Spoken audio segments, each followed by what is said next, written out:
we're at night 2 Finally. of WrestleMania here. And we are going to lead night 2 off with the Intercontinental Championship Fatal 4-Way match. You see Finn Balor is already in. We've got to get Bron Breakker, Penta, and Dirty Dom. I'm excited to see what we do with these 4 guys in this match. These are all guys that can work. These are all guys that have incredibly deep move sets and interesting clash of styles here.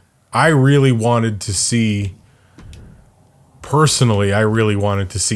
and Penta have a single at WrestleMania, but I'm at least glad that they are crossed over enough to touch here. Yeah. Let's have Rod. Yeah. We'll open her up. Open up the pit. Make sure you change the slow. Yeah. Yeah. So this is for the Intercontinental Championship, and honestly, a match that I didn't think I don't think that this necessarily needs to be on the WrestleMania card. No. But I'm happy that it is on there. Yeah.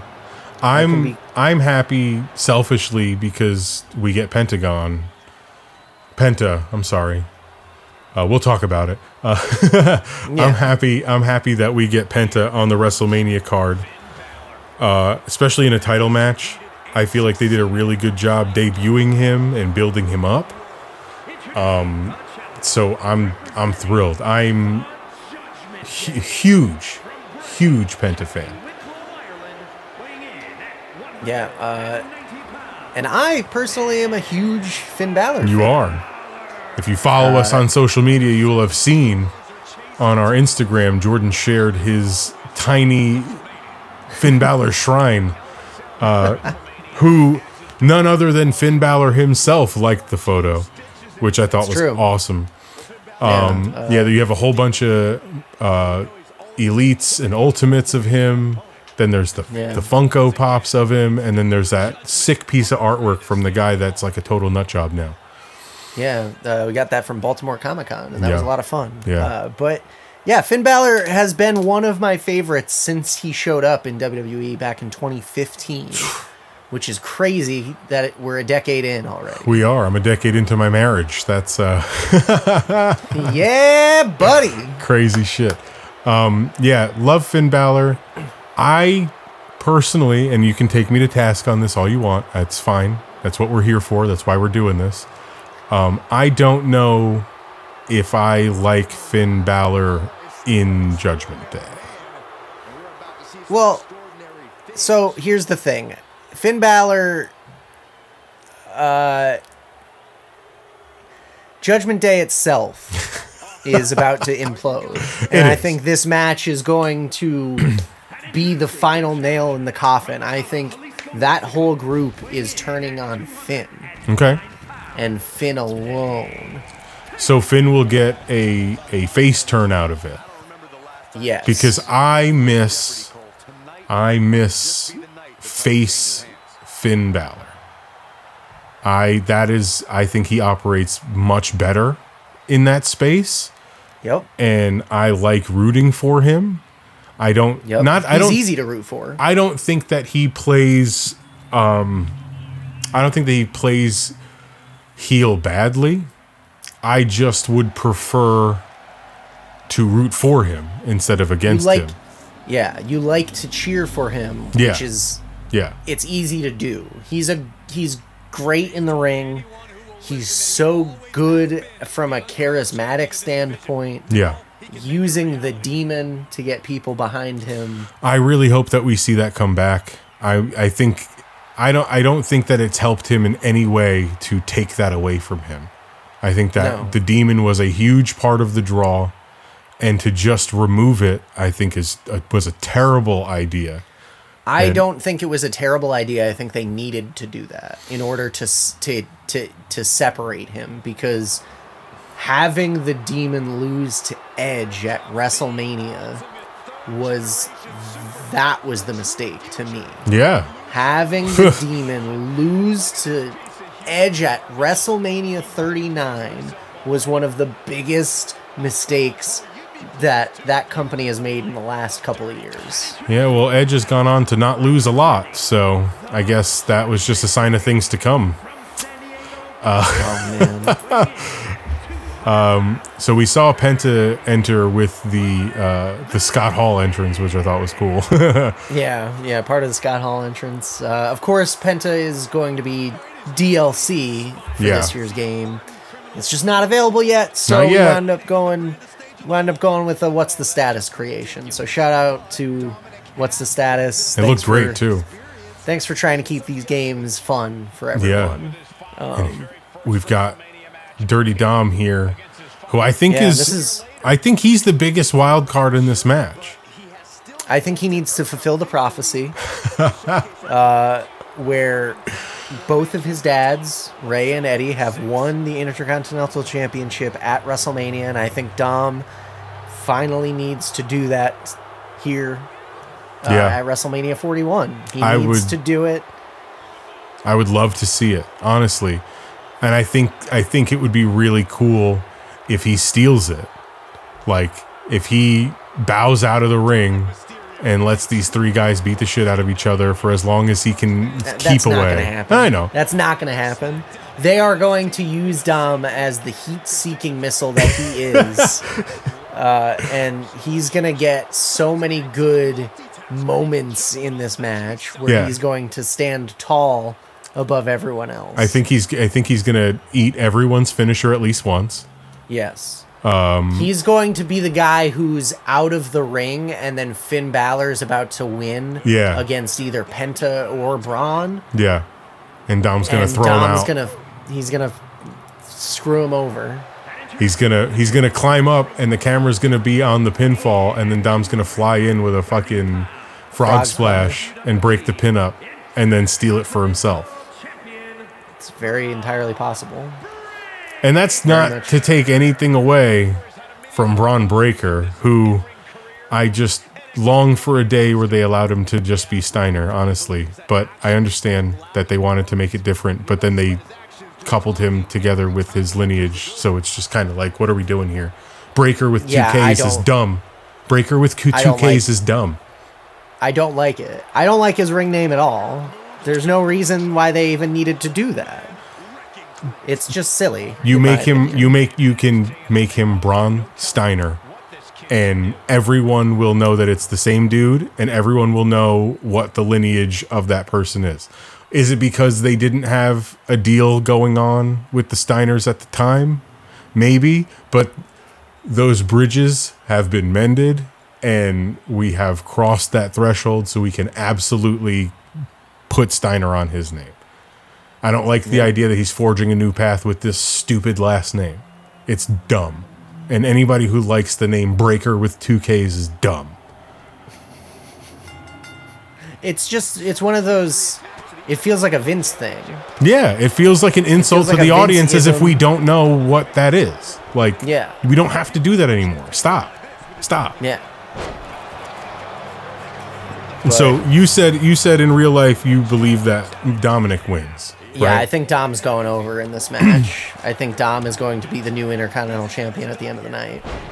I like it. I honestly hadn't thought much about who I thought was going to win, honestly, until we had built this in the game. So I, selfishly want to just say I want Penta to win because he's my guy, but I will accept Dom winning because I think it does a lot more for him in this to come out with that title. I think it'd be really cool. Yeah, I don't think that this... I don't think Penta needs it yet. I don't think it's too soon. Yeah. I don't think that a championship win at WrestleMania is in the cards for Penta right now because he doesn't need it. He doesn't need it right now. he's a big enough act on his own right now where there's still a lot of buzz around him. Yeah. Where he doesn't need a title to help assist that. Right. And he can have a like 2 or 3 moments in this match that live on forever. And then we can get to like next year and go further from there. But I don't think necessarily he needs to win it. But yeah, no. I think it would be huge for Dom to win the title here, and I'm really hoping that's what happens, to be honest with you. The more I sit with it, the more I'm like, yes, he needs to. That'd be great. There's so much more, like we talked about several times in this episode already. There's a story here. Yeah. And the biggest story in this match is Dom Mysterio and Finn Balor. Yep. And the implosion of Judgment Day. Yep. It just so happens that Bron Breakker's really good at a spear. Yeah. And it really just so happens that Penta is like super over right now, and like they're doing like a lot of crazy stuff to catch attention. Yeah. So I'm really interested in the spots that they're going to come up with in this match, and I think Finn Balor being the vet in this match, he's going to help put all of the right pieces together, and everyone's timing is going to be fantastic. Yeah. Yeah, I'd love to see Braun take Dom out midair with a spear. Yeah. That's going to happen earlier in the match, and then Dom's going to come back. He's going to weasel his way back in, right, and win. I think that's perfect. That would be perfectly done. Perfectly done. But I mentioned when they were making their entrances that I'm like a gigantic Penta fan, and that goes back to Lucha Underground. Yeah, it does. We loved Lucha Underground. We loved Lucha Underground. I watched when it was happening. I was trying to keep up with it. I don't know that I had El Rey, but I think I was able to catch it like on demand somehow. Yeah, I think it was on Xfinity. After it was over, I was able to watch it. And I watched it straight through, like I binged Lucha Underground. Especially those first 3 seasons, I would say, because I did not finish the 4th season, but you don't really have to. I remember immediately texting you the first time I saw Pentagon, and I was like, holy shit, this guy's amazing. And it's the way he carries himself, it's what he does in the ring, and it's just like there's just a vibe with him. And I'm glad that I feel like at least they've captured it in WWE since he's been here. Yeah. He's got this magnetic connection with the audience, dude, that a lot of people don't have. Yeah. Like, you could be good at moves, but that's right. Not going to mean that the audience is going to find something to get behind with you. And the craziest thing is, like, in that first season of Lucha Underground, at least, he was a heel. And still the crowd was, like, fucking over the moon for him. Mm-hmm. Over the moon for him. Like, he was the heel that they were rooting for, and they were booing the rest of the heels, and they were cheering the rest of the faces. But Penta was the only guy that was, like, clearly doing heel shit, and everybody loved it. Yeah. And like you said, it's the way he carries himself. There was just something about him immediately that I was like, that's the dude. Yeah. That's the dude that I like. And he had that match with Vampiro, which is just crazy to even think about. He had that match with Vampiro at Ultima Lucha, and it was disgusting. It was disgusting. And I don't like that kind of match. But they built the story in the way that the payoff, where it was just so gory and so violent, was like, yes, that's what this required. And it was fantastic, dude. I recommend anybody that can to go find Lucha Underground, even if it's just that first season, and just watch the magic. Because there's also a guy that's named Prince Puma who was Ricochet and is Ricochet, that I think will blow your mind if you watch him from that, because of what he was able to do. It was unbelievable. Yeah, and there's a lot of good character work in that show. So it's just so much circling back to just how important characters are. Yeah. And how important storylines are in a way that can't be duplicated in other forms of media. No. And like Pentagon had a decent AEW run that did not end well. Yeah. And, you know, he also had a decent Lucha Underground run that did not end well. Well, I mean, Lucha Underground did not end well. But I mean, like, he also, you could look at like his run in AAA. Yeah. It kind of ended rocky. He had like the whole dispute over the name with them. Oh. I really think that as stupid as it may seem or may sound, I think that the issue with the name is something that hurt him in AEW. Yeah. And I don't think it's anything that the company did necessarily. I just think that having a guy change his name 3 times to something that doesn't even make sense is difficult to sell. Calling yourself Penta L0M is a difficult sell. You know, you're not going to have him do a morning radio show because you're in their city. We're sitting here with Penta L because those people don't understand this shit as it is. So you wouldn't put him out there like that anyway. It's complex. It's like a tough situation to begin with the legal rights behind the name and all that stuff. Dumb. Honestly, I wish he could have kept Pentagon Jr., but I like that he's at least just Penta. He's able to be just Penta in WWE. Yeah. And I'm sure they had to clear legal loops with that as well. Because it has to be different enough. You know? Yeah. And like his moveset in this is great. Oh my God. Speak of the devil. Wow. That's it, right? Oh! Not what I was expecting. Not what I was expecting either. That definitely looked like it was it. He cleared the ring and hit his finish. That's great. Yeah. Yeah. We had to pick up the Prime bottle. But, I mean, we barely talked about Bron Breakker. We have really, He's been incredible, dude. He's been a guy who's been super entertaining, but, like, I can't... Once again, he doesn't necessarily have much of a character. He's just like, I'm a badass. Yeah, he barks. And I'm going to spear you. Yeah. And I'm like, okay, but where else could we go from here? I think that similar to the Tiffany Stratton situation, I think there's only up for Bron Breakker, and I think that in like 2 years' time, he's gonna, if he stays healthy and all of those things, he can do anything. He can do anything. His promo work is good. Like, kids, he's a genetic freak. Like,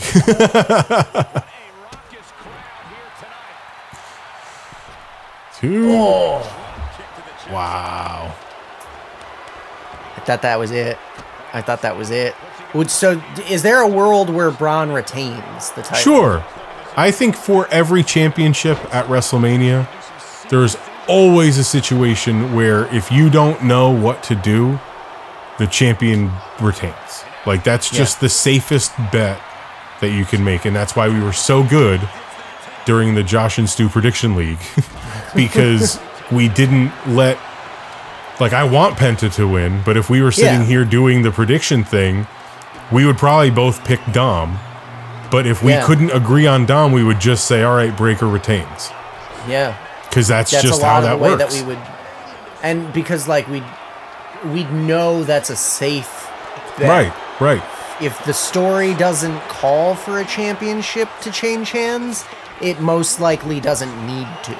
Right. And they're not going to just do that. They don't just hot potato the titles around. Yeah. It's not. Because it's not 2000. There's a world in which case Dom and Finn can't get on the same page, and Bron Breakker spears Dom out of his shoes or spears Finn out of his shoes and wins, and then that's it. And then you take the Judgment Day breakup story and you move it to Raw, and then you do that, and then Bron Breakker goes his own way. Right. And then you can move Penta somewhere else, you know? Like, there's ways to do that and introduce the story threads, but maintain Bron Breakker's title championship reign, I guess. Yeah. So, no, I like the idea of Dom winning this. I can't believe how long this has gone already. It's already at 5 stars, and I don't think we're anywhere closer to the end than we were a couple minutes ago, except maybe now. I was going to say, Finn just hit his finisher. And Dom's stuck on the outside doing something. Wow, Finn Balor. New IC champ, man. But, like, I think that this is entirely possible as an outcome, too, especially if we want Dom to get the title. Yeah. Because Finn can win it, not at the expense of Dom, but, like, in his face. Yeah, and then... Because then they can't stay together if they were in a match and Finn won it and Dom lost it. Yeah. Dom's not going to be able to handle that. Exactly. And that's a thing where you get an Evolution-style celebration the next night on Raw. Right. Thumbs up, thumbs down. Or Judgment Day, yeah. Turns on Finn, and then Finn gets the sympathy at that point. Yeah. But like you said, this match is going to be so crazy, so bananas. There's going to be a lot going on. So it's like, do we have time to introduce the story stuff and introduce the turn? Or is that going to be too much? Do we save that? So that's why it's exciting, because you don't actually know. There's so many different ways this could go. Yeah. I'll still stick with, I think Dom winning the title at WrestleMania is what we're going to wind up seeing. Yeah, that's what I'm picking as well for my final answer. But like, I think this would be a really interesting way to navigate it, is for Finn to get the Intercontinental Championship. Yeah. And then how does Dom feel about that? And then how does Braun Breaker feel about that? And then what does Pentagon do? You know? So. Yeah. I think after this, Penta's got to go and do his own thing. But. So, all right. That was really entertaining and fun. It was. And our next match is a street fight. So we're going to make it Falls Count Anywhere. You want to just make it Extreme Rules? Is that a thing anymore? Yeah, well, I mean, sure. And I'll also turn on the Falls Count Anywhere. Yeah. In that. And then, so we got Drew McIntyre versus Damian Priest, which is a match that I suggested they were going to have at WrestleMania weeks ago. And Jordan told me, no, they did that already. Because I'm not a fan of doing this match again at WrestleMania. I don't think it's necessarily, like... I think that they are simply... How do you want to even word it? Because it's going to sound too strong if I word it the way that I wanted to say it. Victims of circumstance here. Yeah. And I don't necessarily mean that as a bad thing. I just think both of them are too good to leave off of the card. But both of them wrapped up longer ranging stories earlier in the year and weren't able to catch on to something else that was also happening. Yeah. So you're sort of in a situation where, like, but running this back, it feels completely different, right? It feels completely different. From last year's match, yes. Like, totally different. Drew McIntyre is a completely different person right now versus what he was last year. Mm-hmm. And Damian Priest is in a completely different place right now than he was last year. I think that I like the idea of the two of them going together one more time here, because they're still sort of fighting for their spot somehow. It feels like this is still a situation where they're trying to figure out which one of them is the next guy. So I like it. And like, these are two guys who were on Raw and they were fighting over the World Heavyweight Championship last year for WrestleMania. And now we're on SmackDown, and it's like, normally when you change brands, you, for a character, you do that as a way to help freshen them up, help get them to another level, help change their landscape and what their current picture looks like. Yeah. It's interesting that these two guys found a way to come back together with one another. Yeah. And it started at the Rumble with their butting heads and the whole Logan Paul incident, if you want to call it that. Because, like, I fully believe that was a real thing that pissed off Drew McIntyre. Sure. He just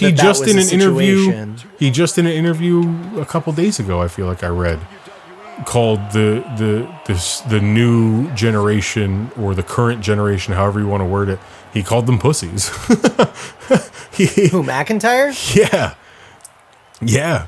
Like literally 2 days ago. Context? I feel like just like somebody asked him about, man, I don't even remember what it was, but he literally was like, yeah, I just think that a lot of these new guys are pussies. And just flatly was like, yeah. And I'm like, he comes from a different time. Yeah, he was around a long time ago when he was put down like that by guys that were in higher positions. Yeah. You know what I mean? And now like with the Roman Reigns thing, all those guys are gone. He was able to ascend higher. But Damian Priest is a guy that's like at the same level as him. So unless they move them apart, they're going to keep running into each other because, like, that's what it is right now. And they have good chemistry. They do. Too. I think Priest is really good in the ring. Yeah, I wasn't sold on Priest initially. I know you weren't. When he first came into NXT, and we butted heads over that a little bit. We did, because I had seen him on ROH as Punishment Martinez, and he was a lot heavier. Not too much heavier. No, I didn't see him during. He was bulkier. I didn't see him during his like most heaviest. I'll say that he was definitely on the way down and was leaning out. But I remember watching him and just being like, "This dude has something." He was so much bigger than everybody in the ring with him in ROH. Like tall, like he was so much taller than everyone. But also did a lot of like offense with the kicks and all that stuff. And like just made him stand out.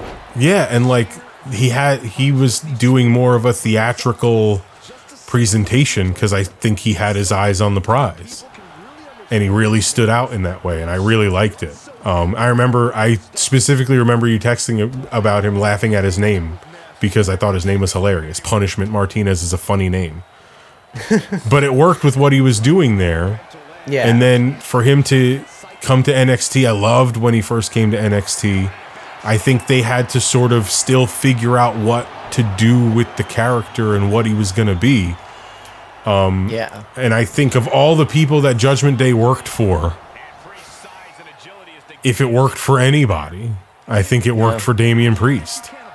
Yeah, I mean, he literally got a world title out of that group because of how good that he became since dropping that United States Championship and since turning heel and joining Edge and joining Rhea in the Judgment Day and becoming the Punisher of the Judgment Day and like winning Money in the Bank and doing the whole El Señor Money in the Bank thing. I think his feud with Finn Balor throttled him a little bit and he got stuck. They held that feud off for too long. When they should have pulled the trigger sooner. And I think it would have benefited both men a little bit more.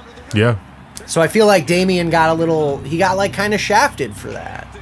So that's why I'm hoping like he does well here, but at the same time, if Drew loses this match, what do you do? I really need Drew to win.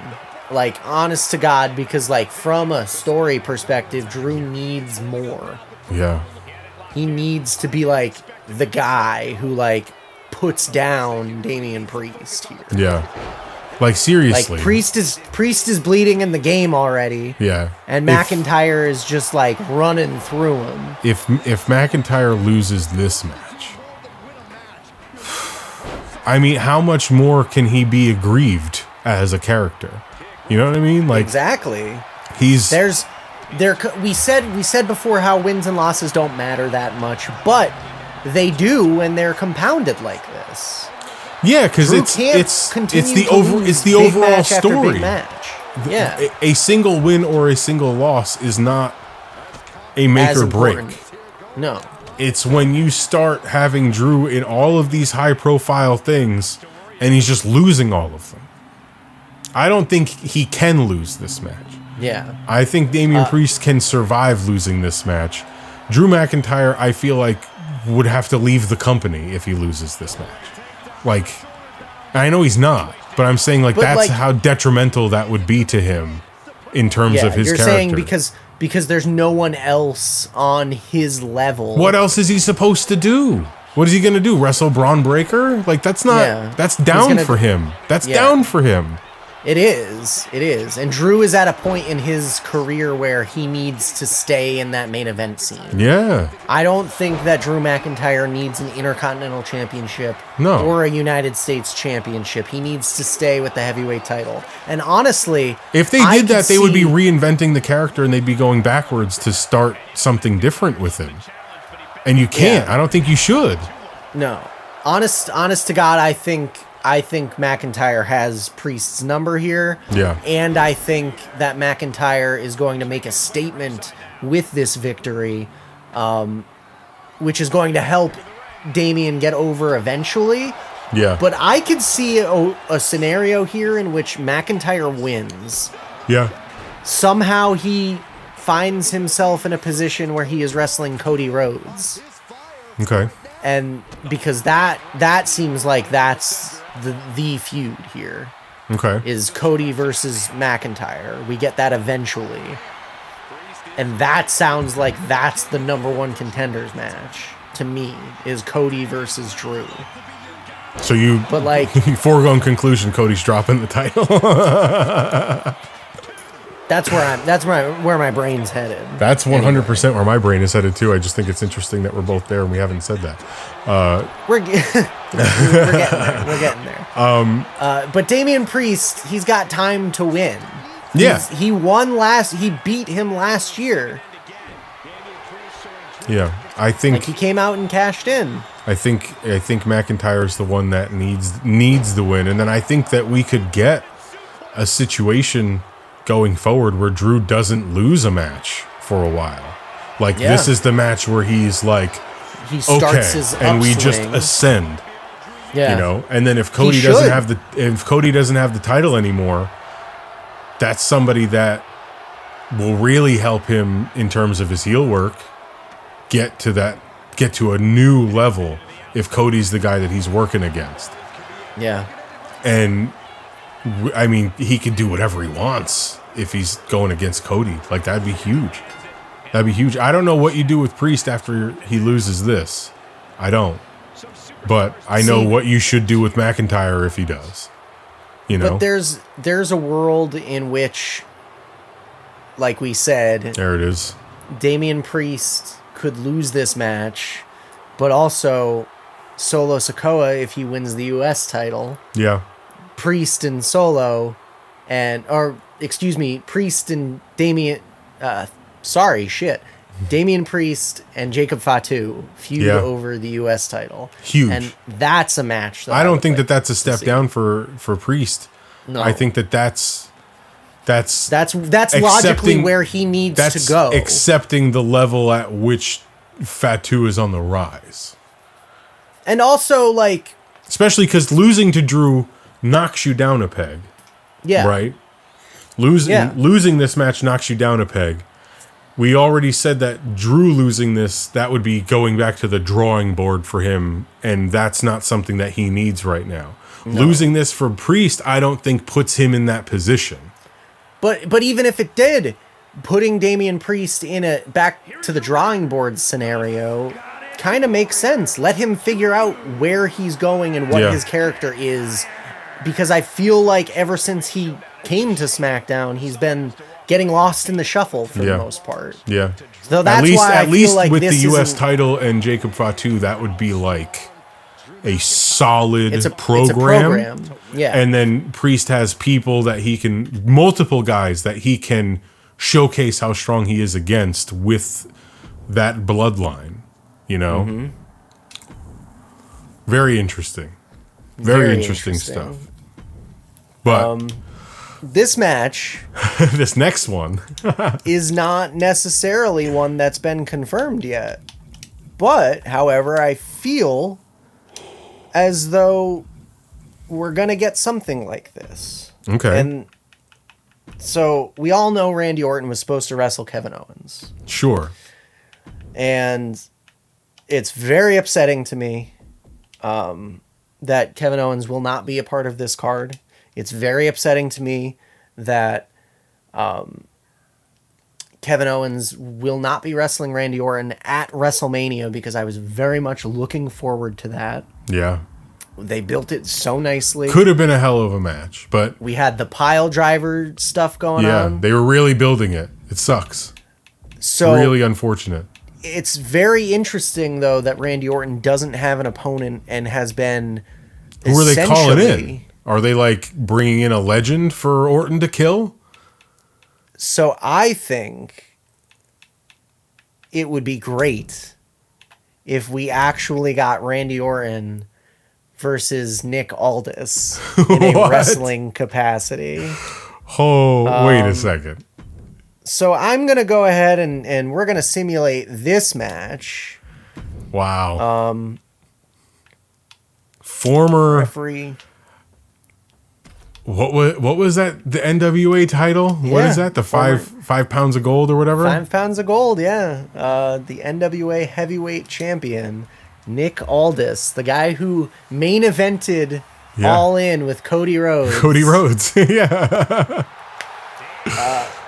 Oh shit!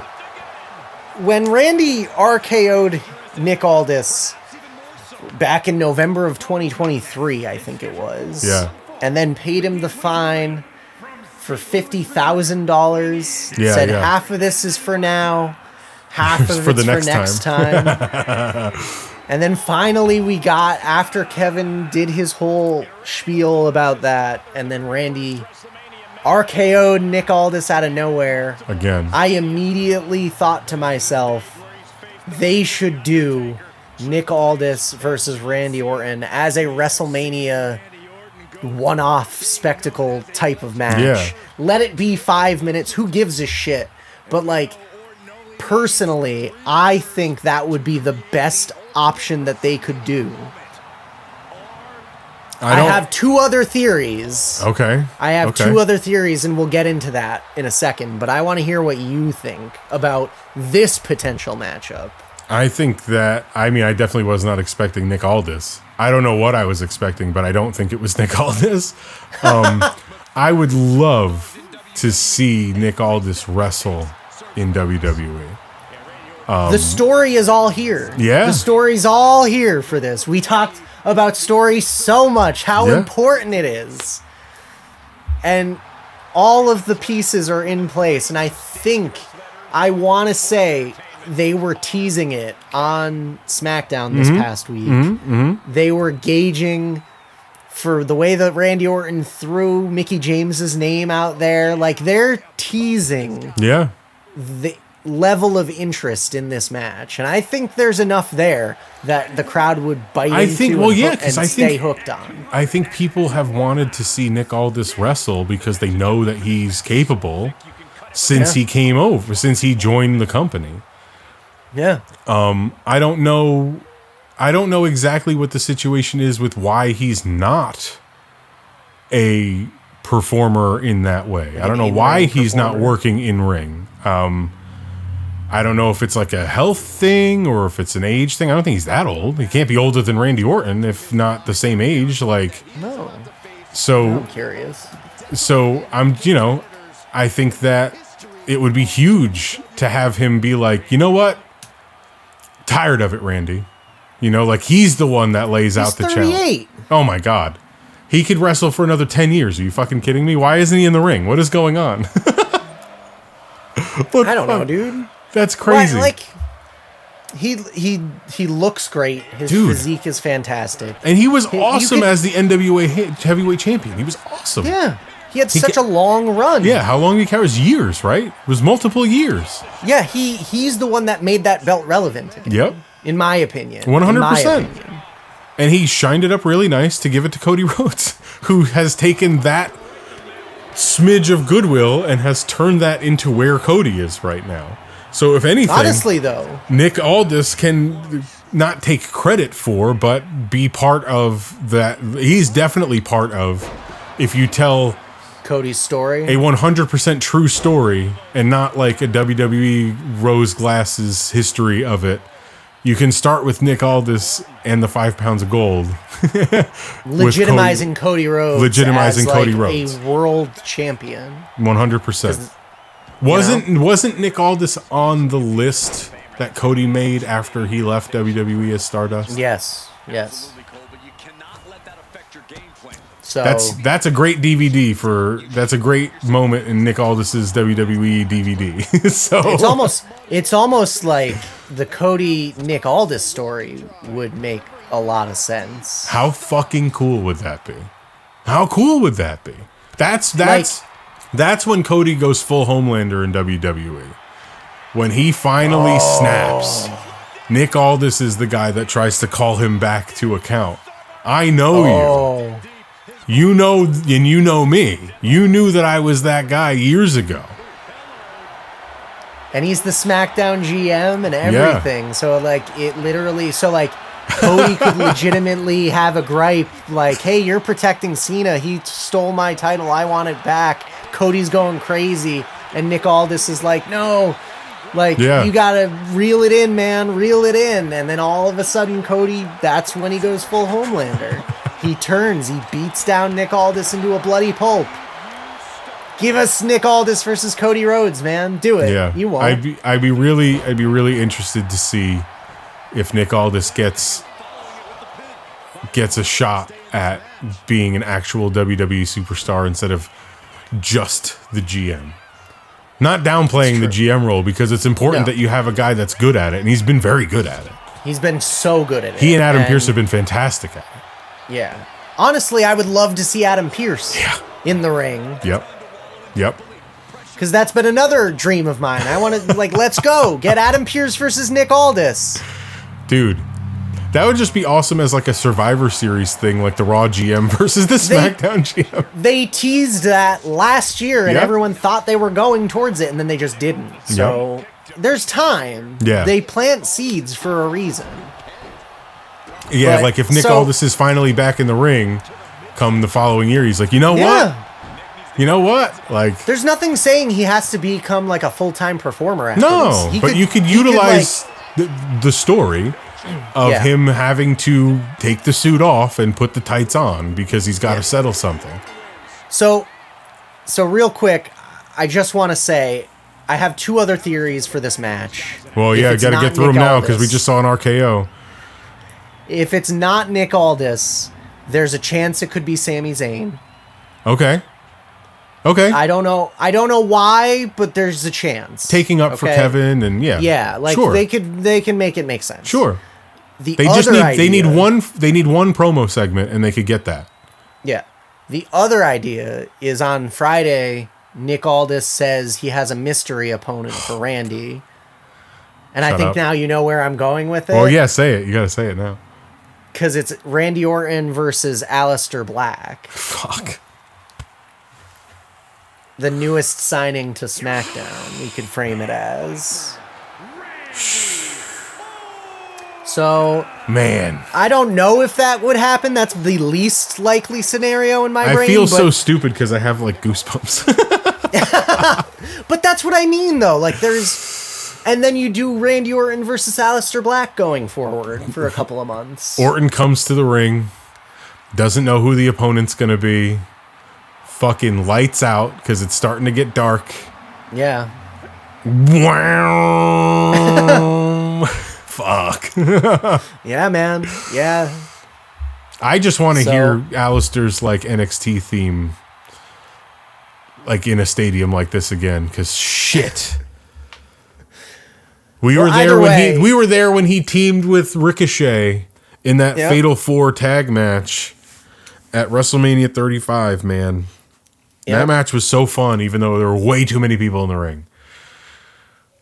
But either way, I think Randy Orton is going to come out on top with whatever scenario gets presented to him. Yeah. Because I want Randy to win at WrestleMania. give him a win, and then set Randy up to face John Cena at Backlash. So that's where I'm going with it. Okay. I think maybe there's a possibility in which case Nick Aldis says, if you beat me, I'll give you a WWE Championship match. Wow. So. Wow. Let's see where we go from here. That'd be huge. That would be huge. Oh, my God. Oh, man. But we got to move on because there's a lot of things happening with WrestleMania. We've got 4 matches left.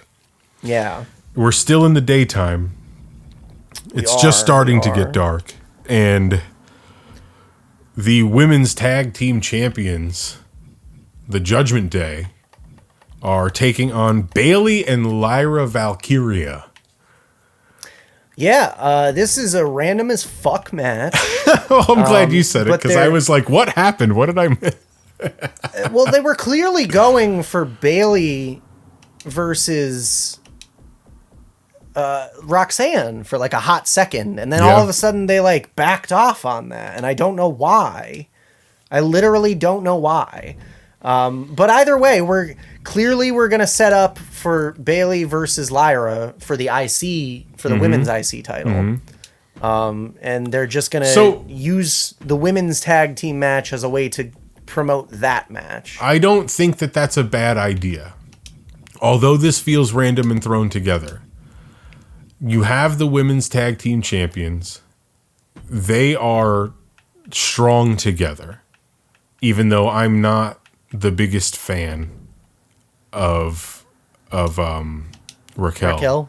I'm just not. I like Raquel. I've grown more to like Raquel. I think that she wears the craziest attire I've ever seen for somebody built like her. I don't understand it.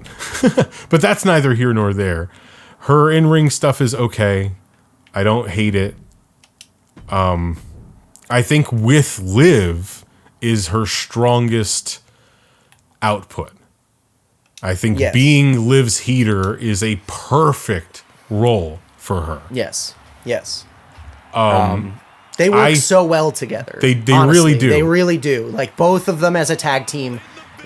You say what you will about the way that WWE books their women's tag team division. I can honestly say that Raquel and Liv are a very good team. They're a really weird version of like an Enzo and Cass kind of a thing, where you have the small one with the mouth.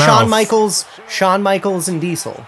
They get that comparison all the time. Yeah, the small one with the mouth and the one that cashes the checks. Like that's a wrestling trope as old as time. So I think it works perfectly because they're in that role. I want to say that since Raw debuted on Netflix, they have gone out of their way to make the second tier, the mid card of the women's division happen. Yeah. And I think they've been very successful in getting Lyra Valkyria over, having that what was it, like a tournament sort of where Dakota Kai came through and was the first one to challenge for it. Like I think they built that perfectly for what a second tier women's title should be. And I like it a lot. I don't know if I'm sold on Lyra Valkyria. I don't know. She's still so young in her career. So like as a character, I understand. There's something about when she's in, I think her ring work is really good. Yeah, I just don't. The character part of it and her name for me is such an obstacle. And it's hard to explain. I don't like ending with the same. That's like Tommy Mommy. Lyra Valkyria. Like you don't. She could. I don't know why she's not Lyra Valkyrie. I don't know why. I don't get it. Because it's easier to say. When you have to say Lyra Valkyria all the time, that second syllable at the end of her second name is such a fucking hindrance to me. And it's that stupid, but those are the details that help. Because how can you like, oh, I love Lyra Valkyria. You can't even say it without having to be like through your. I mean, I feel like you're being a little dramatic because then now you're getting into Vince McMahon territory where you're just going to want single syllable names. No. It's like I don't think that her name should be the Valkyrie, and I don't think that her name should just be Lyra because I think those are weak. I like the double. I like a first name and a last name. I just think that it could have been stronger, and I think that that's the thing that's holding me back from it. I think her in-ring work is good. I've heard a couple of her promos. I don't think that they're bad. Obviously, I think they could be better, but like you said, she's very young. So when we're looking at WrestleMania 42 and WrestleMania 43, she's going to be super well established, and she's going to be crazy good in the ring, and she's only going to get better. I don't think that she's bad by any stretch. There's just something holding me back from connecting with her. Yeah. I don't have that issue with Liv Morgan. No. But Liv is also a character that we have known and we have talked about at length since friggin' 2017 when we started the podcast. Even before, when we would talk about her when she was wearing the 201 area code. Yeah, we saw her at a Asbury Park, New Jersey NXT show. Yep. She was great. And like she's come so far. So far. She was the MVP of the women's chamber this year by a mile. Yeah. She did everything. She made everyone look good. She was all over the place. Like, unbelievable work Liv is doing right now. And it's a testament to how hard she was willing to work while she was out. And she worked her ass off to be better in the ring. And I think even that when she came, I think she learned a lot. Came back before that. Yeah.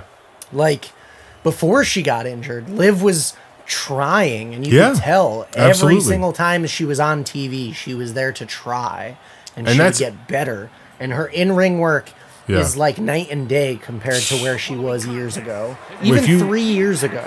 If you look at her, Liv Morgan. If you look at her as a member of the Riot Squad versus now, you'll see a massive difference in her in-ring work. And like, say what you want about the Riot Squad, but like that group worked so well for me. It did. And Ruby Riot was the standout star of that group, in my opinion. She was the leader. She was the one that we were like, she's awesome. And like, I said that if they gave her, I remember clear as day saying on one of our podcasts from back then that if they gave her the time on the mic, she could be the women's CM Punk. Ruby? Yeah. I don't think that she was afforded that time. No, not at all. Not at all. None of them were. No. But we also talked about Liv Morgan and about how Liv shows a lot of promise, and we like Liv, and she's got a great look and everything, and like she was trying back then, but like she has really doubled down and applied herself and has like grown so much as a competitor. And Liv, I would argue, is the best woman on the Raw roster today. Okay. I don't think that that's wrong. Arguably. And that's, say what you will about Rhea and Io and stuff like that, but like Liv as a character has everything. Yeah. Liv could talk anything on the mic. She could do stuff in the ring. She could walk the walk, look the part. Like, it honestly, it boils down to the same thing that they used to say about the male superstars back in the day was the chicks want to be with him and the dudes want to be him. And I think Liv has the same appeal, but for her gender. The dudes want to be with her, and the chicks all wish that they looked like her. Yeah. And that just is what it is. And like, she's hit a point in her career where she has accepted that and is now using it as a weapon. And that's where she's dangerous now. It's like she knows that that's how people feel about her, and she manipulates you with it. Yes. She's playing the crowd 100% of the time, and it's perfectly done. Yes. Perfectly done. Ever since she cashed in Money in the Bank and beat Ronda Rousey, I was over the moon excited for Liv. And then for them to take the title off of her the next month by having Ronda choke her out, I was so mad. It's disappointing, because why even do it? So I felt like that really cut her off at the knees and held her back for a little while, but I'm so glad that she has really come into her own here. Yeah. And then to have Bayley in this match too as the seasoned vet among all of them to make sure that this goes smoothly and to make sure that everybody's doing what they got to do. And I mean, Bayley's effortless. Oh, every time. Class of her own, basically, at this point. Like, it'd be hard if you, like, to rate, like, in order. Because you've got Charlotte, who's fantastic. You've got Bayley, who's fantastic. Liv's doing the best work of her career. And then you have all of these younger women that are, like, this second wave of the women's evolution. And it's just awesome to see. Awesome to see. Yeah, I'm curious if we will get an all women's pay-per-view again. I know that the time called for it the first time around, but it'd be really cool if they went back to it because they could, not because they had to. And I think they have. I mean, it's very evident they still have the roster in order to at least pull off a very successful show. You could easily get 6 women's matches on one card. You could even do 5 if you wanted to, because they still do, like, Triple H does, like, really smaller cards now. Yeah. So no, I just mean, like, you don't need 6 matches. You can, though. Like, there's enough there that you can get 6 out of it, like, for sure. Yeah. And they all matter. Considering the fact they have those mid-card titles now, it really helps and adds another level of importance to just the women's division in general. So in this match, I think Judgment Day retains. Yes. And I think we go further into what Bayley and Lyra were working on before they got embroiled into this. Yeah. And, like, so this is a showcase. This gets the Intercontinental title for women out there in front of all of these people in a way that it probably would not have been showcased was it a singles match, you know? Correct. Because they're not going to stop talking about how she's the champion and, you know, like that whole, they're going to totally work that. Well, they literally, her and Bayley just had a title match last week.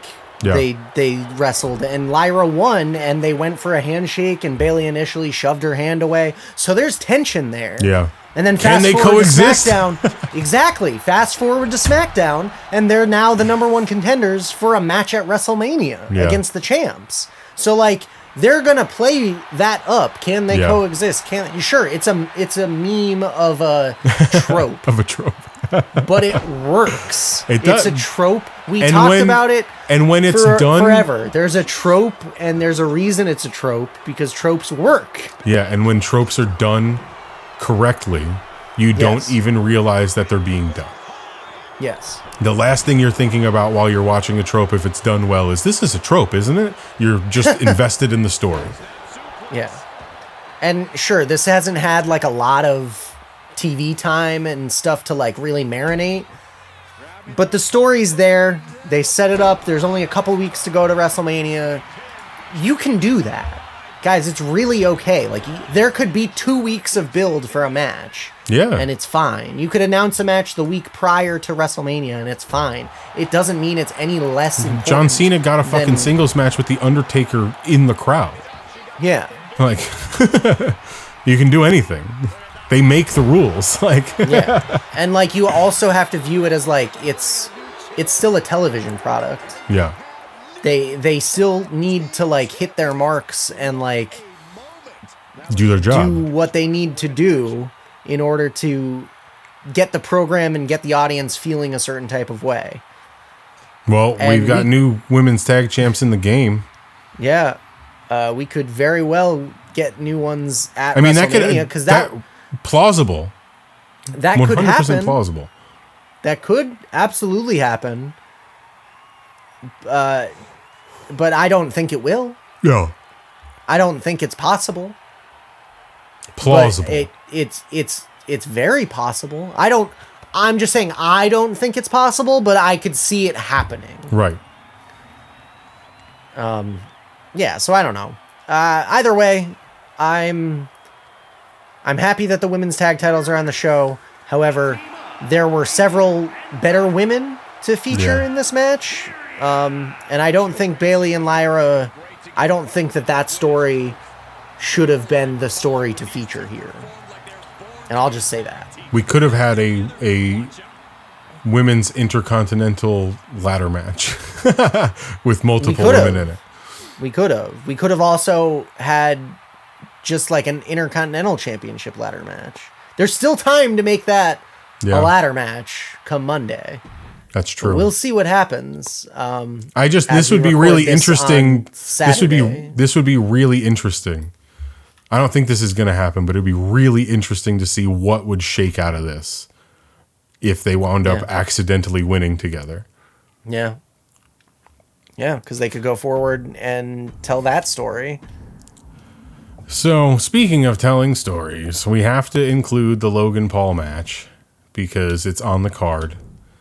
So, it's Logan Paul versus AJ Styles. Do I make this a Bloodlines rules match where Logan Paul has 1 million of his friends come out to help? Oh yeah. There's like I think we're at nighttime now.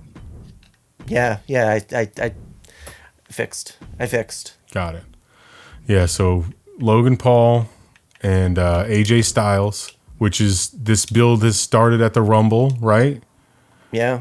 And it sort of continued after that, and then there was a little bit of overlap with CM Punk, and we were both really nervous that it was going to be Punk versus Logan because we did not want that to happen. Super nervous, dude. I couldn't tell you how uncomfortable I was with where this was going. So yeah, we've given them a female referee. Yeah, we'll give them Daphne. Yeah, I don't know how hard to go in on Logan Paul right now. The character on TV is certainly something. I don't like him. I don't like him. Good for you. You're athletic. Congratulations. Anyone who has that much time and money to prepare for things like this could do that. I'm just saying. I did see somebody one time say, because there was that criticism of him where it's like all of his matches are rehearsed 3 months ahead of time. Yeah, I think that was a John Morrison. John Morrison quote. Said that, and then somebody had responded to that with, they're supposed to practice the matches, and I think they were sort of not realizing how much time he's allowed to have to prepare for matches versus people that are having them every day, all week. Yeah. And you could... It's just... I feel so strongly about Logan Paul as a WWE superstar. Yeah. In the sense of, like, he's a celebrity who came in off of his name and earned a big money contract because of his following and his YouTube, whatever. And he's had good matches. That's great. He's had good matches, but every single one of them have been a different form of the other one, in the sense of, like, he's not evolving as a character. No. Over any of this. The entire time he's been playing the same exact version of himself, and he has not taken away anything from any one of his matches. Not a single one. If you weren't watching the product regularly, what is Logan Paul's best match? Jesus Christ. Oh, that moment in the Rumble when he smashed into Ricochet? That's what I'm like. Logan Paul hasn't had, like, sure, he's had good matches. I mean, What's that match, his best match? I would assume that you would have to say his match with Reigns in Saudi Arabia. You'd have to say that, because what else is there? Right? He's had good matches, I guess, but, like, he's not in a scenario like him in the Elimination Chamber was the perfect example for me in this, because out of all of those guys, they all felt like they belonged there, and except Logan Paul didn't. Yeah. And it's not even the fact that he is, oh my God, he's the celebrity, blah, blah, blah. Like, there's plenty of pieces of shit in the wrestling business. Like, sure, we'll call a spade, like, whatever. But, like, he's doing this because he's athletically gifted. I don't think he's doing this because he has any type of passion for it. No. He saw how successful he could be doing it, and that's what gave him the passion for it. Yes. Yes. He saw, oh shit, I have a big name, and they value that. Yeah. So I can, if I just focus on this, I can earn with it. Yeah. And it could legitimize me in a different way. Yeah. And I think that's why he's doing it. Especially because, I mean, how many times does he actually want to box versus do this? You know? It's just a matter of, like, well, what's going to make me money, and what do I have to do, and blah, blah, blah, blah, blah. Like, and the Prime partnership thing, I think, is horrendous. Well, that is a large driving factor of why he's there. Yeah, of why he particularly is there. There's 100 different companies that I'm sure a lot of these guys have started on their own time that could be in the middle of that ring that have given more to this business that deserve it. Yeah. I don't know that because he has an upstart energy drink company that already, I believe, has had multiple lawsuits against it. I don't know why that's... No, you're right. You're right. That's the one that WWE was like, you know what? We're going to put that in the front because it's not like it's theirs. They don't own any part of it. So they just handed him a fucking boatload of cash to do this, and it sucks. It sucks that assholes keep winning. And I would really... That was a cool spot. I would really like it if assholes started to lose. I don't think there's a shot that Logan Paul wins this match. And I'm really hoping that it's a situation where AJ Styles takes him to the fucking woodshed and learns him something. So, okay, here's my official prediction. Because don't get it twisted. I don't think Logan Paul, because I don't like him, needs to lose every single match. Not at all. Because you're still doing a character on TV. Yeah. I think this match is a way to get AJ Styles one of his, if not his best WrestleMania match. Mm-hmm. Because as of right now, his best WrestleMania match is with Shane McMahon. It sure is. And nobody would have seen that coming. Weird. Yeah. That's weird to me. We talked about that. You could argue saying how important his match with The Undertaker was, but at the end of the day, that match was still the Boneyard match.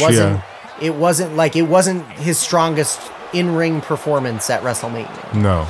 It was interesting and it was different, but a match it was not. Yeah. So I think it would be really great if they had a good match where it was back and forth and they got to both do some of the crazier stuff that they're capable of. Yeah. But I mean, I think it's a really good opportunity for somebody who's a fucking legend in this business to really show him this is what it takes. Yeah. You know, and I don't necessarily even know if he and AJ disagree on a whole lot of stuff, but that's true. I think that AJ, obviously respects this business and he's not going to stand for somebody who's just using it as a cash cow for his own bank account. Mm-hmm. I can fully see a situation where some spot gets messed up or Logan accidentally tags him and then AJ just fires off with some receipts and we see it kind of get serious for a second. Like, that's what I'm hoping for. I'm hoping AJ gives him a fucking receipt here. Because AJ, the type of performer he is, he brings such an intensity. Yeah. That a lot of people don't actually have in their matches. So when AJ's going to hit him with a forearm, he's going to lay in that forearm and make it look as good as he possibly can. Like AJ told that story on CVV where when he first debuted his first match on, what was it, Raw, I think? Yeah. He gave them what he thought they wanted. Yeah. And Vince looked him in the face and was like, I have 100 guys that could do that. Like, what's so special about you? And AJ went, oh, okay. Okay. And he changed his entire outlook on what he was doing. So I don't think Logan Paul's had that moment yet. No, I don't think anybody has. I don't think anybody he surrounds himself with is able to be honest with him in that way. So I'm hoping that AJ Styles is that guy in this, and maybe he'll actually learn something. It's just like you can't. Logan Paul, we said it before. Logan Paul has go away heat. Yeah. He does not have heat because he's a good heel. He does not have heat because I dislike him in the way he's so good at what he does. I dislike him in the way that I disliked Vicky Guerrero, which was I really don't ever want to see you again. Like, I legitimately don't ever want to see you again. Please stop coming on my TV screen. And I haven't really felt that way about that many people. I can't name that many that I've literally been like, I fucking cannot stand that character. Just get rid of them. Yeah. Yeah. I mean, Vicky, and the worst part is Vicky added more to all of the story that was happening than Logan has ever done. Yeah. And I still wanted her to go away because I could not stand her. Oh. And it wasn't just the heel shit. I digress. I feel like this match, if you were gonna, like, if it wasn't gonna be on WrestleMania, it wouldn't matter. No, it would just be like, this is like a decent SmackDown match, but does he ever wrestle anything that's not a fucking pay-per-view? No, I don't think so. He might be on like Raw or something, but like he hasn't. Like, that's the thing. I feel like Logan Paul hasn't earned the privileged WWE status of Logan Paul should be studied because nobody else has done this. The only person that's ever come close, in a situation like this is CM Punk getting a fucking UFC match. I guess. Like, absolutely no reason for that to happen other than you've got a name and we want to capitalize on that. But they ate him alive in that world. Yeah, I know, but that's what I mean. That's what I mean. Meanwhile, we have a bunch of people like praising Logan Paul, like, oh my god, he's such a good wrestler. That means he should be world champion, right? Oh my god, I would fucking puke, dude. Like, I don't see Logan Paul as a world champion. Like, his character isn't a world champion. No. Jesus Christ. There it is. He won by roll up. Yeah. So there's that. He stole it. So AJ can kick the rope at the bottom and fucking be angry about it, and then they move on to have another one at the next pay-per-view because he doesn't wrestle on TV for the poors. I just like, what do you do with like the character of Logan Paul? I think, and I don't even know what show he's supposed to be on. What show Raw. is he supposed? He's supposed to be on Raw. They're both, so what I was gonna say doesn't even really matter, but like, give him to somebody like Damian Priest. Like, let another seasoned vet work a fucking program with him. Like, if you want to actually make him good, put him with people that have done this for fucking half of their born lives and make him work. Well, so because at least I wouldn't feel half as bad about it if I felt like he was earning it against people that fucking can legitimately wrestle circles around. Teach him stuff. Right. But like, that's the thing. He feels like he knows it all. Anyway, and in my opinion, I mean, Damian Priest is a dude that you could definitely get a fucking receipt off on Logan Paul. But I'm gonna tell you what I think they're gonna wind up doing, which I feel like will be a mistake. I could see Logan Paul winning this match, and I could see them putting him against Jey Uso as a challenger for the World Heavyweight Championship. Oh God. Yeah. So just not what I want to happen. Well, I'm deflated. But what I could see happening. And this match, in my opinion, would be a good come-down match for something. That's why we slated it here. Yeah, we just put it in the middle because I didn't know what to do with it. I thought maybe it could be that second to last spot, but I really like... Can Vinny say hi to you real quick? Yeah. Okay. Oh, my God. Sitting in this chair for so long, my ass is killing me, dude. We're almost done. Vinny? Vinny? What? Come here, say hi. Gotta be quick because I want to finish and get done with it. So you can come say hi real quick. You guys are watching WrestleMania? Yeah, we're doing a WrestleMania thing. Huh? Hi, Vincent. What's up, buddy? What's up? How are you? Good. Good. Yeah, we're doing this WrestleMania thing. Yeah. We're almost done. Okay. Almost done. Where I can put those inside my ears. I have it inside your ear. I'm holding it. Why? So you can hear him. Yeah, because otherwise you wouldn't be able to hear me. All right. Well, tell Jordan that you'll see him next weekend. Yeah, I want to watch the WrestleMania. No. I got to record, so you can't be in here. Yeah. I know. We'll watch it on YouTube when we put it up, okay? Yeah. We always watch. Okay. All right? Yeah. Say goodbye. Bye. Bye. See you later. See ya. See ya, alligator. Oh, you guys are we watching Lemon? Yeah. So, is dinner done? Did Mommy finish? Yeah. Did you eat yet? Yeah, I ate. How was it? Good. Good? I like the steak pot because it tastes much better. The steak was good? Yeah. Good. Let's say bye. Give me a kiss. Love you. Love you.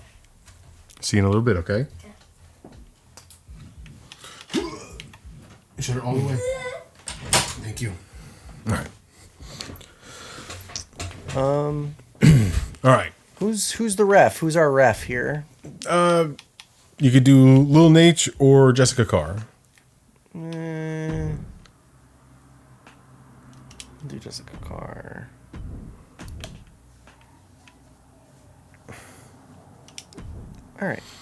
All right. So we've got the women's triple threat for the WWE Women's World Championship. Triple threat match. The match that I don't think had any intention of ever actually being a triple threat. No. But they unfortunately had to pivot and change some stuff up. But I think this is all for the best. I'm very excited, and I think it adds an element of unpredictability to it. Especially considering, like, we've been talking about different wrestling styles and how they work together in a match. Yeah, these three women are like the three most different possibly that you can be in the match. You know what I mean? Like, they're so different. They all work together so well. Oh, and their for sure. Clash That's what I mean. So well. The clash of styles is not going to hold it back in any way. It's going to only benefit it. Mm-hmm. Rhea's on a warpath. Yeah. Like, and I think it just echoing back to last year when she was working with 2 years ago, excuse me, when she was working with Charlotte Flair at WrestleMania. And Charlotte said, she called her a child. Yeah. She said, you're not ready. And I love that here we are 2 years later at WrestleMania, and they're still playing up that fact. They're still playing up the fact that, like, Rhea's inexperienced. Rhea's naive. Rhea's a child in this scenario, and that's why she lost her title. You know? She should be walking in. She's lost a lot. The champion. She's lost a lot, the character. They're humbling her. They're making her fight and claw and show up because her title reign honestly wasn't really that entertaining, in my opinion. The only thing she hasn't lost is the support of the crowd. Yeah. And I still support Rhea. I love Rhea. Yeah. Don't get me wrong. I'm just saying she has, like, such a connection with the audience. Mm-hmm. That it's hard to deny her anything. But, like, if you were tired of somebody like Charlotte in the main event picture, how are you comfortable with, like, Rhea just constantly being involved with it? Like, if at least be consistent, you know what I mean? Like, and there's a difference between Charlotte coming in and, like, having great matches and then persevering at the end, right? Versus someone like Rhea who comes in and she has great matches and perseveres at the end, but, like, Rhea, they were treating Rhea like this unstoppable monster for so long. And if they booked Charlotte the way that they booked Rhea, oh my God, people mutiny. would hate it even more. Mutiny. And then you've got someone like Bianca Belair who wins the Royal Rumble, and like, you know, has this incredible run where she was Raw Women's Champion for over a year. Yeah. Has an incredible title run, loses the title, falls out of the title picture, finds her way into a tag team program, wins the tag titles, you know, does the whole thing with Jade and Naomi, and it all makes sense, but then she comes back and she finds her way back into the world title picture. She wins the Elimination Chamber. You know, she earns her spot and her shot against Io Sky, the champion. And then there's Rhea, again, complaining, I want a shot, I want this, I want that. And Rhea has no actual business being in the spot. How come the people that are complaining that Jey Uso isn't in a main event aren't complaining that Bianca has to share a match? And like, it feels pretty inconsistent. The outrage, I mean. No, you don't say. Just, the outrage machine is inconsistent. Crazy. Yeah. Bianca Belair to me is fucking phenomenal. Yeah. Everything about and I know what she does. I don't care. I don't think there's any room to be tired of her yet. No. And I think the people that say that are the ones just want to push their favorites. Mm-hmm. Because Bianca's been around since starting in NXT, and we followed her all the way back from there. And she's she's been in it now for a while, but she was new to the game. Like, it's not like she came in as a wrestler. She came in as a track star. That's it. Like, that, she had no wrestling experience whatsoever, and she proved that, like, hey, if you work hard enough, you can be really good at this. She's so legitimately strong, and she has so much charisma that it's just impossible to deny her on this level. And I think that she's owned it and she's done well. And like, I love the fact that she's got so many fans, dude. It's fucking awesome. It's awesome. Everything about her, I think, is fantastic. I love when she uses her hair as a whip, but I love that as a face, she's not leaning on it. No. She uses it when she's backed into a corner and she needs to do something. But as a heel, when she did it, she was using it to an advantage. As a weapon, yeah. Fucking She uses awesome. it to level the playing field now, because if someone touches her hair, that's usually when she goes after it. So it's awesome. Like Io Sky, for that matter. Like, I love the story that they're telling about how Rhea has been unable to beat her in a singles match. It really seemed like Rhea was going to beat her. Yeah. And then she pulled it out, and then it just added to the Rhea can't get it done narrative, which I think is perfect. Perfectly done. So this story makes a lot of sense. Having all three of these women involved in this match makes a lot of sense. I don't know if it's too many multi-person matches on the same card or what. No, but this is actually less multi-person matches than we're used to having. There's no Andre the Giant Battle Royal. There's no Divas Cup. There's no 7 guys fighting on a ladder. We actually have less people on the card, but now every match actually counts for something, and it doesn't feel like anything is a bathroom break. Except Logan AJ Paul. Styles and Logan Paul. Get wrecked, motherfucker. Either way. This match, though, I mean, all three of the women in this match are phenomenal. They're all great. They can all work. Io Sky, especially in this match, is going to be a fucking breakout star, because I think she has the biggest chip on her shoulder and she has the most to prove in this match. Yeah, well, I mean, the other two... People give Rhea her flowers and people give Bianca their flowers, but I don't think that Io has gotten the respect that she deserves. And I think that's a central story that they're trying to tell here. Yeah, this one is... Io's the one that's overlooked. This one is all about respect all the way around. I fucking hope, and this is my prediction, that Io Sky retains. Okay.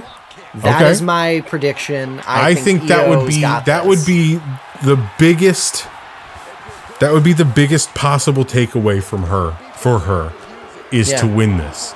But does she put Bianca away? Or does she put Rhea away? I think she puts Rhea away. That would be enormous. Yeah. Enormous. I think the way that I would structure this match is I would have Io and Bianca doing something, and then Rhea comes into the ring. Takes Bianca out. Instead of going for a pin on like Io or something, she goes after Bianca because she's still mad about shit that Bianca's been saying and doing and whatever, and like her rage blinds her to the fact that she is now distracted and Io's going to take advantage and put her away. I like it. She probably hits that springboard drop kick right there. Yeah. As you know, that's what she did on SmackDown. I mean, it's another situation where I've got like what I want in my heart to happen, which is Bianca to win. Yeah. But I would love to see Io retain, just because I think it would be bigger for her to win than it would be for either of the other two to win. The other two have had WrestleMania Women's Championship moments, and Io has not. Even though Io walked in last year to WrestleMania as the champion, but she put Bayley over. Yep. So that's why, like, this is Io's year in my opinion. And like you said, Io not getting her flowers. The fact that she walked in last year with the title, and it's been a year, and she's still in the title picture, and she came in with it again. Yeah, and it's a different title. Yeah, it's a completely different championship. It's huge. So it just goes to show the level of confidence I think that the company has in Io Sky as a performer. When Io was in NXT, that was when Triple H was booking it down there, and he had her running all over the place with it. She was all over. She was fucking awesome in NXT. Yeah. Awesome. She was in Lucha Underground. Yeah. She wrestled Penta in Lucha Underground. He wrestled all of those women. There were 3 of them. I think one of them was Kairi Sane, Io Sky, and I don't remember who the third one was, but it was like a group. Oh, well, he also wrestled Chelsea Green. Yeah. But then there was another woman in the group. I want to say it was Asuka. I don't think it was Asuka, but I think it might be. I think you're right. It might be another Joshi. But I don't think it was Asuka. But like, he wrestled all 3 of them individually. Yeah. Like in the fucking matches were incredible. but taking nothing away like from everyone else in this match, I think Io deserves it the most. Yeah. Because it's more beneficial to a story to have Io retain than it is for Bianca to win the title. Because it proves so much more about her. Yeah. To weather the storm of these 2 women that are at the level that they are. Yeah. And I think it would instantly put her up there if she's able to win. Versus Rhea winning would just be like, oh yeah, Rhea's got another title, perfect. Exactly. And if Bianca wins, everybody's going to be like, oh, she fucking wins all the time.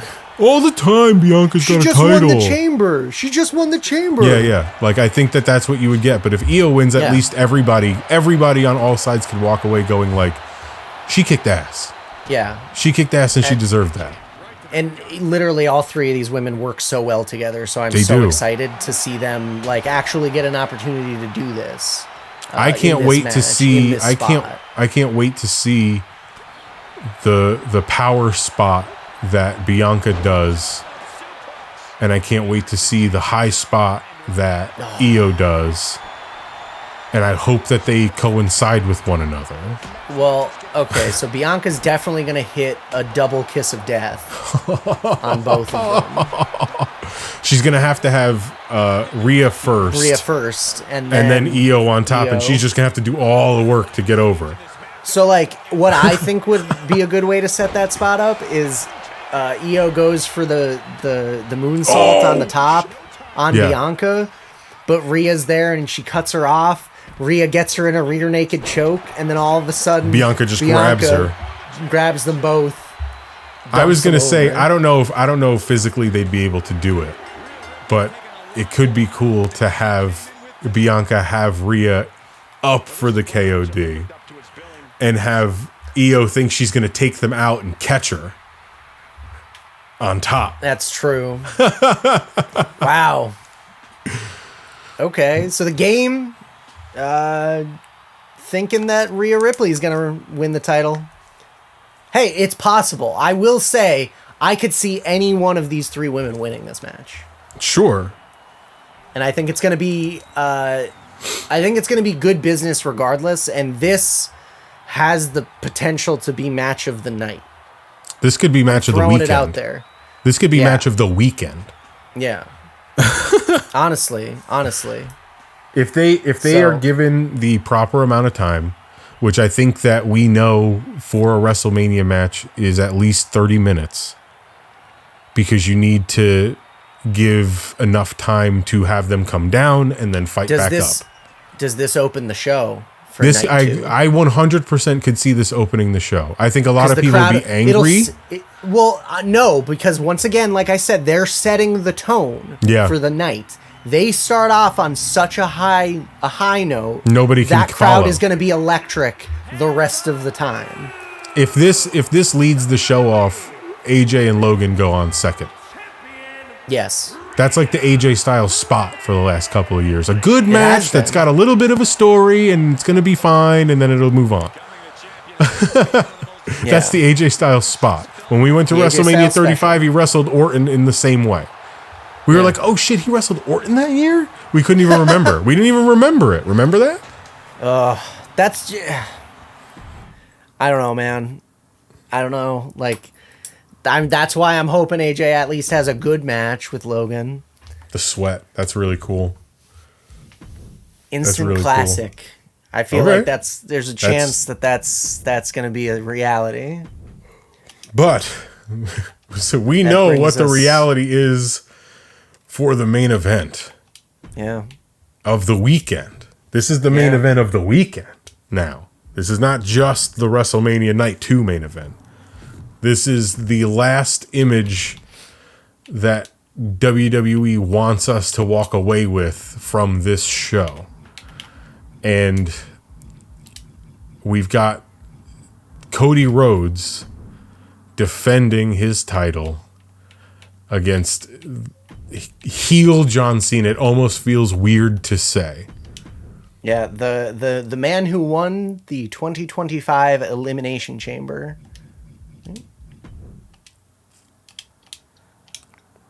I almost accidentally selected that I was going to play it, and I did not want to do that. Oh, look at that. It's trying to tell us something.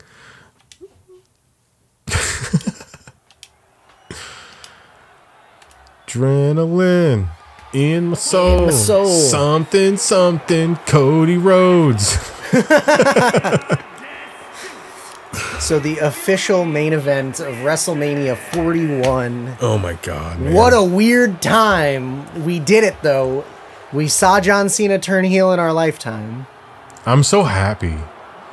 It's been so good. The most much-needed heel turn we've ever had. I'm glad that we've got a year of it. I know there are people that I talk to that don't think he's going to be a heel this whole year. And I don't think he's going to be a heel the whole year. I don't think that he will either, but I don't think that he's turning here. I think that we're going to get him in this role at least through SummerSlam, maybe through October. Mm-hmm. I think it's going to take for him to be humbled by someone that he respects, because I think that that's going to be a part of it. Sure. For his entire history, he's been Mr. Hustle, loyalty, and respect. And I don't think that those things are gone from his character. I just think, like he said, he chose himself over choosing everybody else now. Yeah.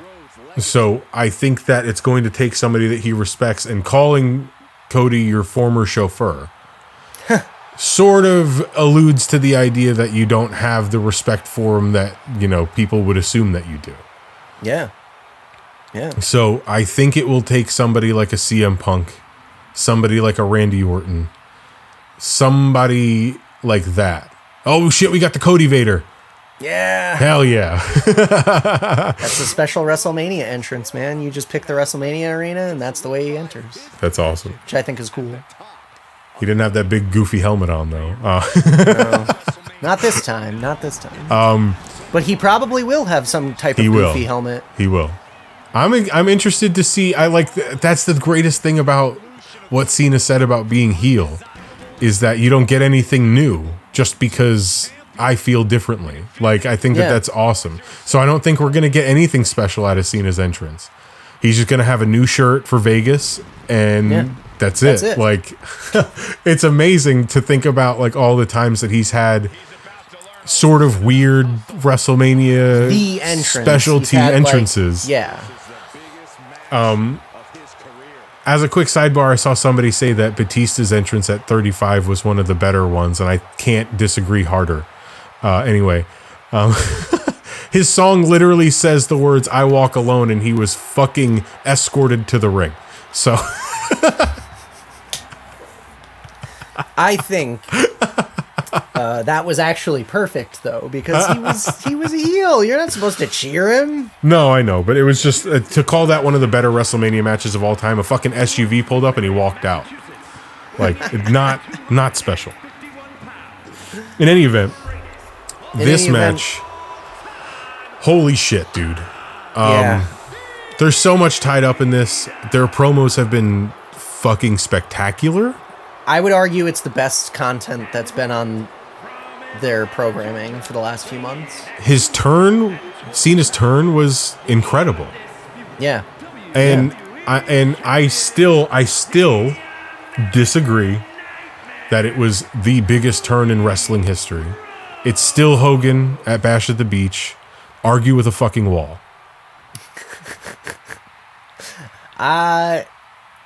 Yeah, I agree with you to a point, because, like, we didn't know that Cena was gonna turn heel. No, and, like, it was so left field, dude. Like, the idea was hardly floated out there that maybe Cena's the one. Like, it was all built on Cody and The Rock. Nobody was talking about what Cena was gonna do. Nobody, and that's the fucking brilliance of it. Yeah. Is that everybody was focused over here, and WWE said, actually, it's over there. Mm-hmm. That's the brilliance of it, was the unexpected nature. It'll be interesting to see if The Rock shows up in any capacity, because he's barely, like, I mean, he really hasn't been mentioned in their program. Well, the only thing is Cody had said to him, like, you sold out to The Rock. So he's the one that brought The Rock back up. Yeah. But like you're saying, there hasn't been much. I don't know. I mean, the fact that Randy Orton lost his match means that night 2 has a lot of extra time.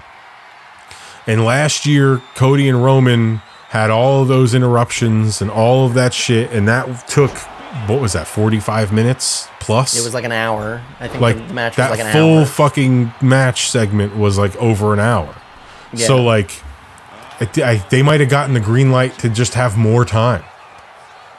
And, like, I think that this is going to be a phenomenal, a perfectly done, well-executed wrestling match. Yeah. It's going to have all of the big spots. It's going to have a bunch of memorable moments. Yeah. Because both of these guys know how to work and play the crowd and get what they want out of them. I think it'll be interesting to see what the crowd does. Yes. Because we've talked about all night how the crowd keeps trying to take it over. Do they want to just cheer for Cena? I don't think so. They've been booing him at shows. Right. Like, people are like enjoying booing him. I think that I think it's a situation where the crowd has understood the assignment and that Cena is supposed to be booed. So they're doing the right thing by booing him. Yes. Like, that's what I think is happening. They also love Cody so much. So much. Because Cody's their fucking guy. They love Cody as their champion. They willed Cody into the title match last year. Yeah. Purely on the will of the crowd. Did Cody get a shot to finish the story? Yeah. And now we're here where a year later he's got, I don't think that you could get into like the I looked up to you kind of thing, because I think that that's more of like the kayfabe story of it, because like Cody didn't grow up watching John Cena wrestle on TV. But he grew up in the wrestling business, watching John Cena at the top. Right. Going, I want to be like that guy. Those are just two different things. Like, because there's comparisons for this to Hogan and Rock, and I don't think that it's apples to apples. It's not. Because Rock legitimately grew up watching Hogan be the guy. And like it was a very different time at that point. Sure. And the circumstances were very different, but you have to figure Cody came into the WWE in 2007.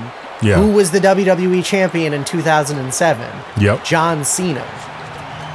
Who is Cody trying to... That's why Cena said that he wasn't genuine. He didn't believe he was a genuine thing, because he stole pieces of every... Yeah.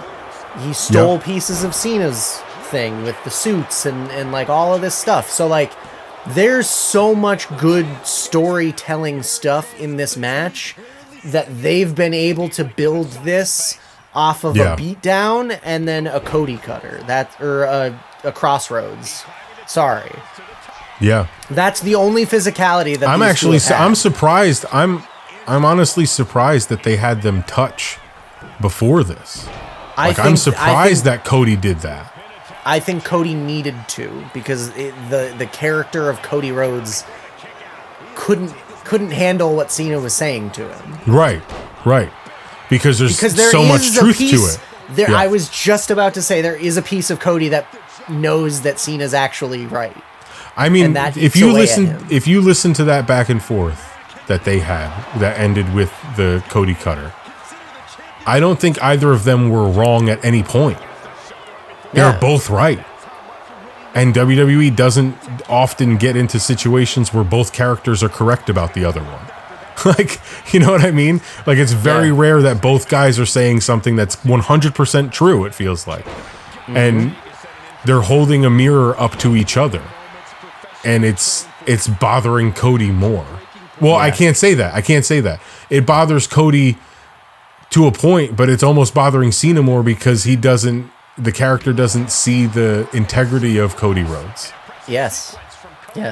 We know of John Cena's integrity. He doesn't have to prove it, but he's calling Cody's into question. Yep.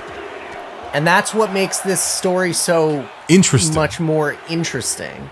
100%. Like, take The Rock completely out of it, and it's still super, super interesting. Yeah, I'm cautiously optimistic about the level of The Rock's involvement. Yeah, I don't know. We talked about it like when it first happened, when the turn first happened. Yeah, where you and I were saying how, well, what does that mean? Cena's going to be The Rock's champion?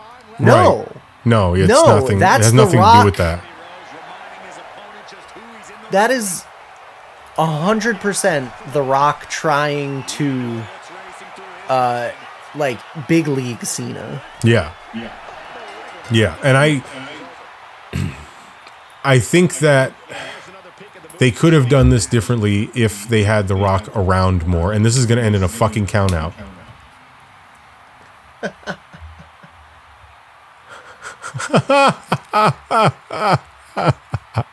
Oh, shit. Holy shit. Well, we got to use what the AI gives us. I know. That's what you know and love from your boys at Royally Rumbled, is that whatever the AI sims is what we've got. So Cody Rhodes wins by count out.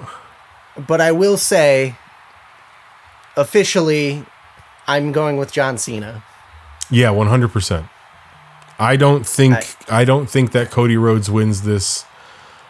I think that it's too big of a situation to miss out on doing this with Cena.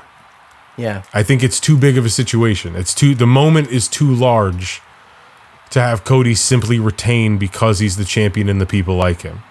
Mm-hmm. It's not every year you get an opportunity to have the most decorated champion in your sport take the in a main event match at WrestleMania. Like you have, like it's why I thought Cody had to win the first time against Roman Reigns, and that's why I definitely knew last year that Cody was winning, because there's no way you get to that spot last year and then Cody doesn't win. Like there's not a lot of chances with this, and obviously Cena being in his last year, you've already got him in a title match.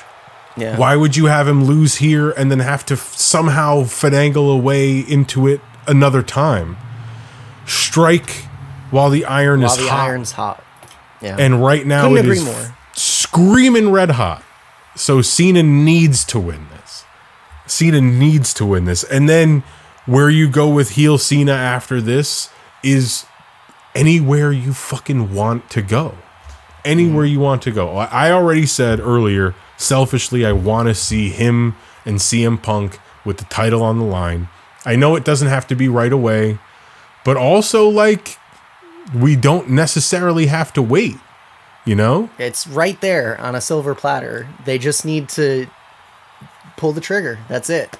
We can take what we've booked ourselves into. Yes. You know? Like, if I don't know what you do with Cody Rhodes if he loses, because obviously he's going to have something to say with Cena going forward. But like, do you do a triple threat with fucking get Punk in there? Do you do a fatal 4-way and you throw Randy Orton in the fucking mix too? Because he's got history with everybody. They all have history with each other. You could do it. You could do anything. It's all on the table for them. They have all of the pieces in play. They just need to set them up whatever way they're going to. And I'm sure there's going to be a ton of surprises at this year's WrestleMania. I'm excited. I know you're excited. Yeah. What do you think? Do you think it's possible that The Rock comes in and gets involved in some way at all in this match? Yeah. Yeah, I think it's more than possible. Do you think that it's possible in any way, if The Rock is involved in this match, that we get an appearance from Stone Cold Steve Austin like we were supposed to have last year? I think it would be a huge mistake to do that. Yeah. I think we got to keep because otherwise we're just taking away from Cody and Cena at this point. Yeah. Because the Stone Cold Bloodline coming match in made sense last year to do all of that stuff, but I think if they tried to do something like that and replicate it, it would be a fucking mistake. So I just wanted to ask because that's a theory that's out there because of the faces on the bus and all of that stuff last year when Cody got beat down. So it's just something that I feel like we had to address because it's out there. Fair. But all that being said, now we turn to you guys. Let us know in the comments who you think is going to win at WrestleMania. Thanks for watching. Thanks for sticking with us. Make sure you're subscribed. Make sure that notification bell's turned on. And make sure you check out our 2008 Universe Mode series where we play 2K and let the AI decide, and maybe we'll get a count-out victory here and there. But for the most part, we try and tell the best stories that we can based on what the AI gives us. But you already knew that because you follow us already on Instagram at Royally Rumbled. And you've already, throughout this program, made sure that you were subscribed on the YouTube and hit the notification bell so you don't miss an episode. This is a completely special event for us. We used to do predictions for every show, and then WWE's schedule changed and SmackDown moved to Fridays, and it was hard to get it out for the pay-per-view. So we tried a couple of different things and settled on that 2008 Universe Mode. So if you've been with us for that long, holy shit, comment below and we'll say thank you. But but seriously, like, we love doing this. We love talking about this. We haven't done it like this in so long that I kind of like really miss it, actually. So we'll see. If you like this, maybe we could do it this way. Drop a like, future. Man. Let us know. Let us know what you want to see. Definitely. But anyway, for your boys at Royally Rumbled, my name is Jordan. I'm Robert. And remember, no guess is as good as ours. Ooh, that felt good. It's been a minute. Oh, that felt good. All right. Shit. Anyway, we'll see you next time. The next one.